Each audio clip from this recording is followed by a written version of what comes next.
It's Edward Roski, and I'm asking good questions. So, why did Amazon bury its own Sam Altman movie? The movie was basically finished. It's called Artificial, which makes me laugh a little bit, directed by Luca Guadagnino, which is the Call Me By Your Name guy. Cost around $40 million. They got Andrew Garfield to play Sam Altman. Andrew Garfield is arguably one of the three greatest Spider-Man actors ever. And the plot is those 5 days back in 2023 when OpenAI's board fired Altman. The world went crazy about it. Then they unfired him over a long weekend. Amazon's own studio, in-house MGM, made the thing. They test screened it in a few cities. Audiences liked it, so it's not bad. But then Amazon decided that you're never going to see it. I have sat through much worse movies that somehow did get released and then ended up getting two sequels. Now I really, really want to see this one. But the official explanation is that the film would be better served by a different studio, which is what you say when you'd rather not say the actual reason. So a finished movie that tests well is just about the last thing that a studio shelves. So instead, they're letting the filmmakers shop it to everybody else in town, but they want Amazon's name off of it.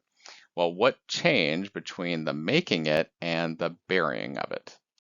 It's pretty simple. You don't release a movie that embarrasses your $50 billion partner. So, about 4 months before Amazon shelved this film, it put roughly $50 billion into OpenAI and signed Sam Altman up as a strategic partner. And for those of you who are not great at math, 50 billion is much greater than 40 million. But then it found itself holding a drama whereby the test audience reports Altman came off as the least likable person in the room, even though they cast Andrew Garfield, who's pathologically likable, and they still managed to make him the most unlikable person in the room. And let's face it, you don't spend $50 billion getting close to someone and then hand the world a 2-hour movie about his worst week of his entire life. And I think that's pretty much the whole story. But what actually got bought is bigger than one movie. We talk about AI money buying chips and data centers, the physical plumbing.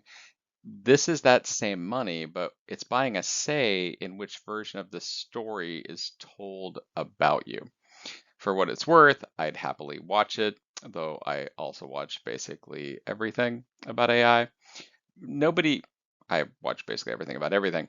Nobody had to censor a single frame. Amazon owns the movie, they own the cloud deal, and they own the partnership all at once.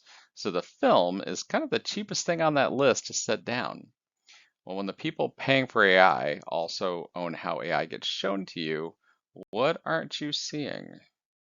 If you found this quick and helpful, please subscribe. But until next time, keep asking good questions.